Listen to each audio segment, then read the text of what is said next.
Hey y'all, what it do? We're going to be talking about autism and menstruation. Many of our TikTok followers are inquisitive and they have been asking if Kiara comes on her menstruation. And she does.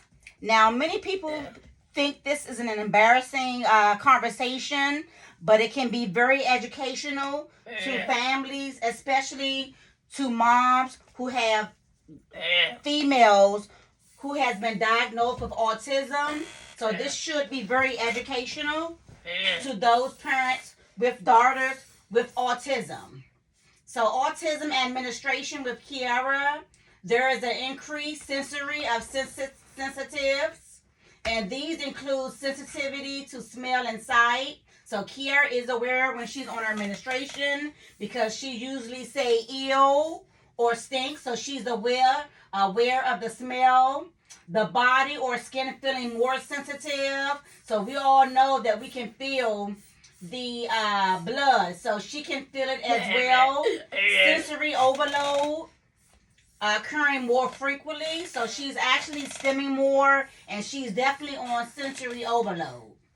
She also have an increased emotions and challenges with self-regulations, which is pretty much the ability to calm herself down. She gets quite anxious and irritated, and she also have an increased executive function difficulties, which is having difficulties in focusing. Excessive menstruation symptoms occurs as well with the heavy bleeding. So Kiara bleeds heavy. You have some females that bleeds light, but she bleeds pretty heavy. So we have to make sure that we have all the tools handy with Kiara. Now, some of the challenges that we have are showering and toileting with her because she is unable to do it herself. So you have to remember when you have those challenges to make sure you're using proper hygiene, using gloves and baby wipes, bleach and Lysol to sanitize the area. Make sure you're having wear period products. And those period products can be tampons, pads. I mostly suggest depends. We will not use tampons on Kiara. It's unacceptable. Kiara is a virgin, so we will not be using tampons on her. We usually use pads or depends. And yes, Kiara is able to go to the restroom on her own. But tampons are definitely out for our daughter. Now, during this cycle, Kiara do know how to inform us if her stomach is hurting, if her back is hurting, and she absolutely have a lot of meltdowns. She have a lot of meltdowns. She's very emotional, and Kiara is very lethargic. That's how we know that her menstruation is coming. It's about to manifest. Now, ways to support your autistic child. You can explain and show them where to buy and how to use the menstrual products. With Kiara, we don't think she comprehends that, so we can't do that with Kiara. But again, it depends on if your child is high functioning. You can also explain menstrual hygiene, such as when your child needs to be changed. You can help set a schedule for your child using the products. You can use a calendar. And you can also help them to find a person that can go to that they can go to help start their period at school.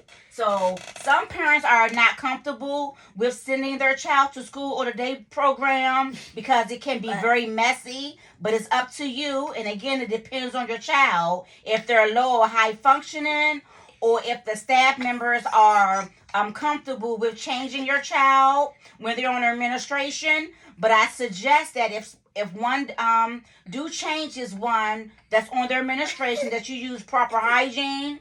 Again, you want to make sure you have gloves. You want to make sure that you have wipes.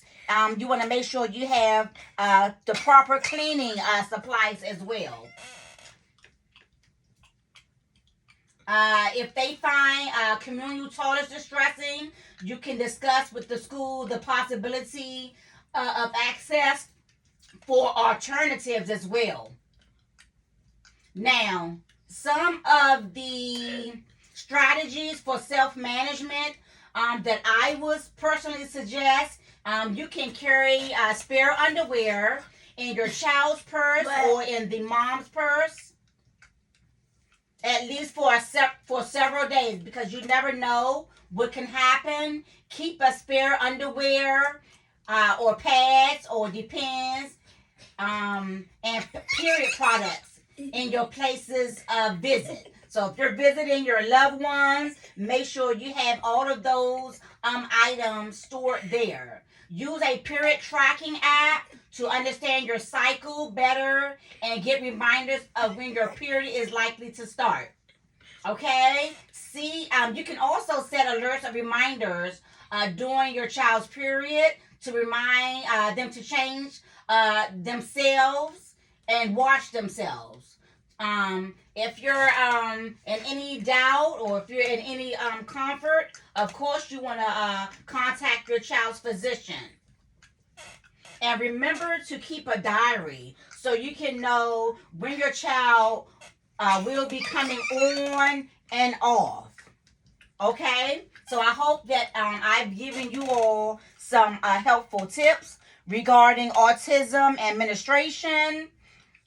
And again, this is an educational topic. No one should be ashamed about discussing such topics. This video is about informing you all and educating you all.